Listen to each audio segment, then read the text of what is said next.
여호와 앞에 세우시는 하나님이라는 제목으로 함께 말씀을 나눕니다. 여러분, 우리 모두가 사람이라면 불행보다는 행복한 쪽으로, 그리고 실패보다는 성공 쪽으로, 또 병에 시달리기보다는 건강하기를 다 원합니다. 자, 그러면 선지자는 어떤 생각을 할까요? 하나님 말씀을 전하면서 백성들이 하나님의 말씀대로 순종하는 데 쓰임 받고 싶고, 또 회개의 말씀을 전했을 때에는 그 전하는 대로 하나님께로 돌아오는 그런 말씀을 전하고 싶을 것입니다. 그리고 또 축복을 하면 축복하는 대로 살아가는 그런 모습을 보고 싶지 않을까, 이런 생각을 해봅니다. 그런데 오늘 엘리야 선지자는 이러한 모든 마음들이 꺾인 것을 경험하게 됩니다. 단 하나의 작은 소원도 없는 모습을 우리에게 보여줍니다. 4절 말씀을 보시면, 자기 자신은 광야로 들어가 하룻길쯤 가서 한 로뎀나무 아래에 앉아서 자기가 죽기를 원하여 이르되, 여호와여, 넉넉하오니 지금 내 생명을 거두시옵소서. 나는 내 조상들보다 낫지 못하니이다 하고, 그 로뎀나무 그늘에 앉아서 자기가 죽기를 원하여 여호와께 간구하고 있습니다. 이 쉽지 않은 마음을 먹은 엘리야의 모습인데요. 로뎀나무를 사진을 좀 보시면, 우리나라에는 없는 나무예요. 사해 부근에 서식한다고 하는데요. 우리나라 대싸리 나무나 쌀이 나무처럼 이렇게 다양한 가지가 이렇게 여러 가지가 올라와서 이렇게 옆으로 휘어진 모습으로 있습니다. 그래서 저 모습을 보면 덤불 같고 그 큰 그늘을 만들지 못하는 것이 특징입니다. 근데 그 작은 그늘에 누워서 이제 죽기를 청하는 거기에 앉아서 죽기를 청하는 엘리야의 모습을 생각해 볼 수 있습니다. 한번 상상해 보면 그래요. 이렇게 그림을 그린 사람이 있더라고요. 다음 사진 보여주시면, 이렇게 저 그늘에 약간 누워 있고 주의 천사가 이렇게 어루만지는 모습을 상상해서 그린 것입니다. 여러분, 우리가 저렇게 누워 있는 모습을 보면서 이런 영적인 진리를 생각해 볼 수 있습니다. 아무리 영적으로 위대한 어떤 신앙의 사람이라도 어떤 신앙의 위기 또는 낭떠러지에 떨어지는 경우가 있다라는 것입니다. 영적으로 지쳐서 비틀거리는 시기가 있을 수도 있다라는 것입니다. 엘리야가 지금 가장 어떤 힘든 시기를 지나고 있는 거죠. 여러분, 이름의 뜻이 그래요. 엘리야라는 이름의 뜻은 여호와는 하나님이시다라는 이름의 뜻이에요. 그 뜻대로 그 생애가 하나님께 사로잡혀서 살아온 선지자가 됩니다. 여호와만이 하나님이시고 여호와만이 참 왕이신 것을 선포하며 여호와 유일신앙으로 일생을 바친 사람이 엘리야입니다. 그가 드린 제사를 예배라고 생각해 보면, 이 앞선 18장에서 이단들의 어떤 우상을 섬기는 제사장들과 대결해서 승리하게 되죠. 그 제사를 예배라고 했을 때 예배가 삶과 죽음을 심판하는 단 한 번 주어진 예배였습니다. 그러니까 그런 예배를 드린 적이 없어요. 이 예배를 성공하면 살고 예배를 실패하면 죽는다, 이런 예배를 드릴 수가 없죠. 그런 어떤 큰 승리를 맛본 예배를 드린 것이 엘리야였습니다. 엘리야가 믿는 하나님이 참 하나님이심을 온 이스라엘에게 정확하게 보여주신 사건입니다. 그러나 그러한 사건들을 목격했음에도 불구하고, 그것을 보여줬음에도 불구하고 엘리야에게는 죽음의 위기가 찾아오는 것이죠. 2절 말씀에 보니까 이세벨이 사신을 엘리야에게 보내어 이르되, 내가 내일 이맘때에는 반드시 내 생명을 저 사람들 중 한 사람의 생명과 같게 하리라. 그렇게 하지 아니하면 신들이 내게 벌 위에 벌을 내림이 마땅하니라 한지라. 바알 선지자 450명을 죽였단 말이에요. 근데 그 처형한 것에 대해서, 그를 죽인 것에 대해서 너도 죽이겠다라는 말을 듣게 되는 거죠.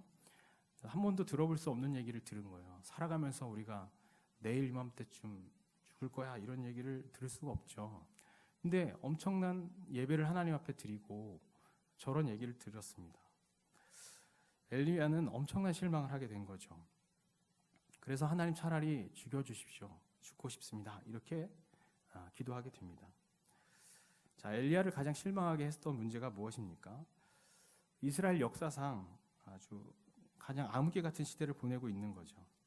하나님께 범죄하고 떠나서 우상을 왕도 섬기고 그 아내도 섬기고, 그리고 제사장들은 죽어서 없어지고 선지자들이 살아남지 못하는 시대, 정의는 없어지고 권력이 남용되는 시기에 살고 있습니다. 21장에 나봇의 포도밭을 라하방이 뺏는 모습이 나오죠. 권력 남용입니다. 그러니까 거짓 증인을 세우죠. 나봇이 하나님도 저주하고 아하방도 저주했다. 거짓 증인을 세워서 그를 죽이고 그 땅을 빼앗습니다. 여러분, 이렇게 불의가 판치는 시대에 살아계신 하나님을 보여줬어요. 바알 선지자들을 죽이면서, 그 제사장들을 죽이면서 살아계신 하나님을 보여주었습니다. 그런데 이를 죽이고자 해요. 그런데 그러면 백성들이 다 같이 봤습니다. 그럼 누구 하나 나서서 그 엘리야의 말을 듣고 하나님께로 돌아오는 사람이 없습니다. 그 광경을 보았음에도 회개하는 사람이 없다라는 거죠. 여러분 같으면 어떨까요? 이거 도대체 방법이 없습니다. 하나님이 이렇게 제단에 불을 내려서 사르는 걸 보여줬는데도 돌아오지 않습니다. 오히려 저를 죽이려고 합니다. 이 앞서 3년 6개월 동안 비가 내리지 않다가 엘리야가 기도하니까 비가 왔어요. 그런 기적을 베풀어 주고 그 큰 가뭄을 지나면서 물이 있게 하도록 하나님 앞에 기도해 줬는데, 어떻게 보면 지금 엘리야를 누가 쫓아와서 뭐 양식을 주거나 물 한 모금 이렇게 떠다 주는 사람이 없는 거죠. 지금 홀로 남아서 죽기를 원하는 겁니다. 충분히 이해해 볼 수 있는 마음입니다. 사람에게 무서운 것 중에 하나가 홀로 남는 거예요. 지금 엘리야가 그 상태에 있습니다. 나만 혼자 남았습니다. 이런 거죠. 그런데 하나님께서 이 이야기 가운데, 이 진행되는 상황 가운데 엘리야를 혼자 두지 않으시는 겁니다. 우리의 말씀에 하나님을 찾는 자, 하나님을 사랑하는 자, 하나님을 부르심을 입은 자들에게는 모든 것이 합력하여 선을 이룬다. 이렇게 말씀하신 하나님. 살아계신 하나님이 엘리야와 함께 하시고 지쳐 잠드는 그에게 오셔서 어루만지시면서 위로하시는 하나님이 되십니다. 그래서 5절 말씀을 보시면은 로뎀나무 아래에 누워 자더니 천사가 그를 어루만지며 그에게 이르되 일어나서 먹으라 하는지라. 하나님이 부드러운 방법으로 어루만지시면서 먼저 지친 그에게 먹으라 이렇게 하셨어요. 참 하나님이 우리를 너무나 잘 아세요. 베드로도 예수님이 물고기 잡아놓은 걸 먹이시잖아요. 먼저 참 그 영과 육을 모든 것을 다 아시고 사랑하시는 분이신 거죠. 그럼 그에게 먹게 하고 그가 먹고 또 잡니다. 그리고 또 천사가 다시 어루만지면서 일어나서 먹으라. 내 갈 길이 멀어서 다 가지 못할까 하노라 하면서 사실 2번 먹여요. 그렇게 기록되어 있습니다. 자, 그래서 이제 엘리야는 힘을 얻게 되는 거죠. 하나님이 어루만지시고 먹여서 힘을 얻게 하셔요. 그 다음에 엘리야에게 걸어가라고 하는 거죠. 호렙산까지 가라 이렇게 말씀합니다.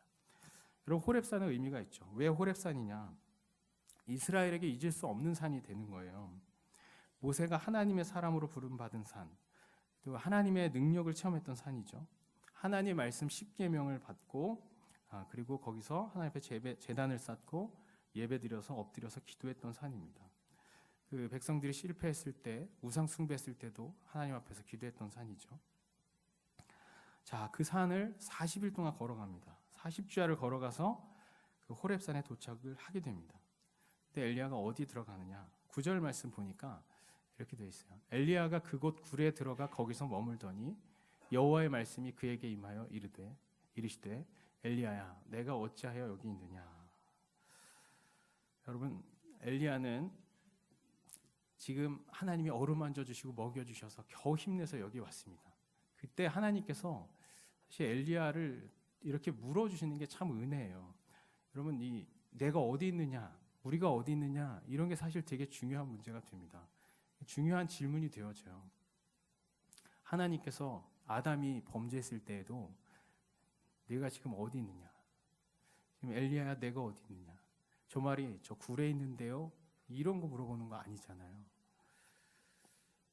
저렇게 물어주심을 통해서 엘리야는 자신이 어떤 상황인지 하나님 앞에 입술로 고백하게 만드시는 거예요. 10절 말씀을 보시면은요, 우리 같이 한번 읽어보겠습니다. 10절 시작. 그가 대답하되 만군의 하나님 여호와께 열심히 유별하오니 이는 이스라엘 자손이 주의 언약을 버리고 주의 제단을 헐며 칼로 주의 선지자들을 죽였음이오며 오직 나만 남았거늘 그들이 내 생명을 찾아 빼앗으려 하나이다. 아멘. 여러분, 사람이요, 입술을 열어서 입으로 뭔가를 토해내는 게 사람에게 정말 엄청난 도움이 됩니다. 그래서 사실 하나님이 우리에게 입술을 주셔서 하나님께 기도도 하게 하고 사람들과 대화도 하게 하는데요. 여러분 그렇잖아요. 마음에 묵직한 게 있어요. 뭐 친구 간에 오늘 회사에서 이런 일이 있었어, 또는 부부 간에 또 학교에서 무슨 일이 있었어. 그래서 엄마한테 또는 자녀에게 이런 얘기만 꺼내놔도 뭔가 이렇게 화가 사라지고 평안이 찾아올 때가 있지 않습니까? 근데 하나님은 더 하신 분이죠. 하나님이 물어주고 저렇게 대답하는 것. 칼로 주의 선지자들을 죽였음이오며 오직 나만 남았거늘 그들이 내 생명을 찾아 빼앗으려 하나이다. 그럼 이것을 말함으로 하나님이 들어야 되는, 하나님이 저걸 들으셔야만 하는 걸까요? 오히려 하나님 다 아시잖아요. 하나님이 여기까지 있고 하는데 모르는 게 아니라 지금 엘리야를 일으키는 과정 속에 말하게 하시는 겁니다. 여러분, 하나님이 세우실 때 입술로 말하게 하십니다. 그러니까 여러분, 말 못하게 되는 여러 느낌이나 감정이나 어떤 상황에 매이지 마셔야 됩니다. 하나님께 입술을 여셔야 됩니다. 다 아시는데 왜 말해야 되지? 여러분 살리려고 말하라고 하시는 겁니다. 입술로 얘기할 때 여러분 심령이 사는 겁니다. 특별히 하나님 앞에 얘기를 꺼낼 때 여러분이 풀려나는 것을 믿으시길 예수님의 이름으로 축원합니다. 그렇게 하나님 앞에 간구를 하나님이 원하시는 거죠. 여호와를 앙망하는 자는 새 힘을 얻으리라. 할렐루야. 아멘. 여호와 하나님을 바라는 거예요. 하나님께 말해야 되는 거예요. 여러분, 하나님께 예배하는 장소에 오셨습니다. 지금 여호와의 산 호렙에 엘리야가 왔는데 그 장소는 모세가 기도했고 은혜 받았던 장소고 이스라엘 백성이 기억하는 장소예요. 여러분, 하나님께 말할 때, 여러분 또 누군가에게 말할 때 여러분이 편한 장소, 뭔가 기분이 좋았던 장소에 가면 입이 더 잘 열리잖아요. 분위기가 좋은 곳에 가면 입이 잘 열리듯이. 여러분, 주의 교회를 어려운 시기가 있을 때 기억하시길 예수님의 이름으로 축복합니다. 여러분, 하나님을 그래도 예배했던 장소가 오면 더 잘 열릴 수 있어요. 물론 하나님 앞에 있는 게 중요합니다. 그러나 호렙산에 온 것처럼 여러분, 뭔가 하나님 앞에 힘든 일이 있을 때, 삶에서 입이 안 열리는 그 시기가 올 때 여러분 교회를 기억하시길 예수님의 이름으로 축복합니다. 아멘. 이렇게 하나님 앞에 얘기할 때 그가 살아납니다. 11절 말씀 우리 함께 보시죠. 여호와께서 이르시되 너는 나가서 여호와 앞에서 산에 서라. 할렐루야. 아멘. 너는 나가서 여호와 앞에서 산에 서라. 여호와 앞에 서라고 말씀하세요. 지금 하나님 함께 계시잖아요. 그런데 여호와 앞에 서라 이렇게 말씀하십니다. 여러분, 우리가 어디에 서 있느냐가 성경에서 상당히 중요합니다. 여러분, 여호와 앞에 서 있는 것이 여러분 너무나도 중요하다는 말씀이죠. 그럼 예수 그리스도 안에 있는 것 중요하죠. 어디 안에 있느냐, 이거 정말 중요합니다. 그런데 지금 하나님께서 엘리야에게 여호와 앞에 내가 서라 이렇게 말씀하시고 계신 겁니다. 여러분, 아까 말했던 모든 선지자들을 죽이고 나만 남았습니다 하나님, 이럴 때 사실 다른 것 때문에 하나님 앞에 하나님이 말씀하시고 하나님과 대화하면서도 어떻게 보면 하나님 앞에 있다라는 걸 느끼지 못할 수도 있어요. 그런데 여호와 앞에서 산에 서라, 여호와 앞에 서라 이렇게 말씀하시는 겁니다. 하나님이 임재하실 그 산 앞에 세우셨습니다. 다시 하나님의 능력을 보이시고 세미한 소리를 들려주실 그 산에 세우시는 거죠. 11절 12절을 우리가 같이 읽겠습니다. 시작. 여호와께서 이르시되 너는 나가서 여호와 앞에서 산에 서라 하시더니 여호와께서 지나가시는데 여호와 앞에 크고 강한 바람이 산을 가르고 바위를 부수나 바람 가운데 여호와께서 계시지 아니하며 바람 후에 지진이 있으나 지진 가운데에도 여호와께서 계시지 아니하며. 또 지진 후에 불이 있으나 불 가운데에도 여호와께서 계시지 아니하더니 불 후에 세미한 소리가 있는지라. 아멘. 하나님이 임재하실 산 하나님 앞에 세우셨습니다.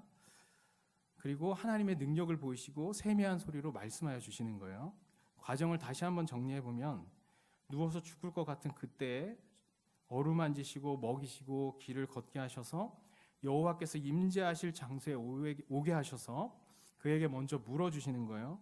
어찌하여 내가 여기 있느냐. 그리고 그 사정을 말하게 하십니다. 그 후에 여호와 앞에 세워주십니다. 여러분, 일어선다는 데 의미가 있잖아요. 주저앉아 있는 걸 상상하는 거죠. 뭔가 주저앉아 있고 이렇게 무너져 있는 상태에서 내 앞에 서라 이렇게 말씀하시는 거예요. 그 말씀하시고 하나님의 능력을 보여주세요. 네가 선 자리가 어떤 자리인지를 경험하게 하시는 거죠. 하나님을 보여주신 다음에 세미한 음성을 들려주셨습니다. 여러분, 세미한 소리를 들려주셨어요. 세미한 음성, 작다라는 얘기잖아요. 이게 마음을 집중해야 들리는 겁니다. 그러니까 여러분, 이 집중이 안 될 때 있어요. 하나님 앞에 회개하라는 말씀을 주시기도 하고, 회개해라, 또는 세상에 눈을 두지 말아라, 또는 하나님께 맡겨라, 또는 여러 가지 입술로 불평하지 말고 잠잠해라. 여러분, 이러한 말씀들이 있어요. 여러분, 이 마음에 다른 것들이 차고 하나님을 바라보지 못하면 이 세미한 음성이 들리지 않는 겁니다. 하나님 앞에 나와서도요, 여전히 세상 것들이 복잡하고 불의로 더러워져 있다면 하나님의 음성이 들리지 않는 겁니다. 엘리야에게 물으시고 그 앞을 지나심을 통해서 엘리야는 그 상황을 얘기했고 하나님이 지나가시는 걸 보면서 상황에서 눈을 돌려서 하나님께 집중을 하게 됩니다. 어떻게 보면 들을 준비가 된 거죠. 여러분, 여러분이 선 자리가 어디입니까? 여러분이 계신 자리가 어디입니까? 하나님의 임재가 있는 하나님의 앞에 계심을 믿으시기를 예수님의 이름으로 축원합니다. 아멘. 여러분, 우리를 하나님 앞에 세워주셨다라는 거예요. 우리가 다른 곳에 있는 게 아니라 이 전능하신 하나님 앞에 서 있는 거예요. 아무나 이 자리에 설 수 있는 것이 아니라 예수 그리스도로 말미암아 죄 사함 받고 의롭게 된 사람만이 하나님 앞에 설 수 있는 것입니다. 하나님의 은혜의 자리에 있는 것이고 하나님과 화목의 자리에 서 있는 것입니다. 여러분, 이 자리에 있다라는 거죠. 그 자리는 하나님의 임재가 있고 하나님의 세미한 음성이 있는 자리입니다. 새롭게 살아갈 이유를 주시는 자리가 된다라는 거죠. 여러분은 하나님의 임재의 자리, 여호와 앞에 서라 이렇게 얘기했는데, 여호와는 언약하신 것을 반드시 성취하신 하나님의 이름입니다. 여호와 앞에 서라, 말씀하신 대로 이루시는 여호와 앞에 너 서라 이렇게 말씀하시는 거죠. 우리는 지금 약속하신 대로 언약하신 대로 반드시 성취하시는 하나님 앞에 있음을 고백하시길 예수님의 이름으로 축원합니다. 여러분, 하나님은 지금 여러분에게 들으시고 말씀하십니다. 여러분이 먼저 말씀하셔야 돼요. 너 어디 있느냐? 이 말이 저 교회에 있는데요, 이거 아니잖아요. 여러분, 예배를 드릴 때 다 달라요. 여러 상황 가운데 주님 앞에 나옵니다. 오늘따라 몸이 무거운 사람도 있고요, 또는 어떤 문제가 있어서 생각이 떠나지 않은 사람이 있고요, 급한 일이 있는 사람도 있을 수 있습니다. 그런데 예배하기에 합당하지 않은 마음이 있으면 그거라도 얘기를 드려야죠. 하나님, 제가 이 일 때문에 예배가 안 됩니다. 하나님, 제 마음에 하나님께 뭔가 찬양의 가사들은 사랑의 가사인데 하나님, 이게 와닿지 않아요. 제 마음을 고쳐주세요. 하나님, 여러분, 상태를 하나님께 아뢰시기를 예수님의 이름으로 축원합니다. 나의 사정이 이렇습니다. 하나님, 이런데 하나님 앞에 세워 주시옵소서. 이렇게 기도하시기를 예수님의 이름으로 축원합니다. 하나님 앞에 서서 말씀하시고 하나님의 음성을 듣는 예배를 드리시기를 예수님의 이름으로 축원합니다. 여러분이 서 계신 자리는 언약을 지키시는 여호와 하나님 앞입니다. 할렐루야. 아멘. 어떠한 이야기든지 들으시고 세미한 음성으로 삶을 지도해 주실 것입니다. 우리 한번 말해 볼까요? 내가 있는 곳은 여호와 앞입니다. 아멘. 여러분, 다른 문제들이 작아 보이고 지금 하나님의 음성이 좀 크게 들리는 거죠. 여러분, 예배 올 때 이게 안 되면 여러분 간절해져야 됩니다. 중심을 들여서 뭔가 입술을 여셔야 돼요. 입술 여는 게 방법입니다. 예배 오실 때보다 오셔서 하나님께 말씀하시고 온 마음으로 하나님의 음성 듣기 위해서 마음의 준비를 해서 여호와 앞에 선 확신해 가지고 예배하시는 여러분 되기를 예수 그리스도의 이름으로 축복합니다. 아멘. 우리 시간 이 말씀 위주에서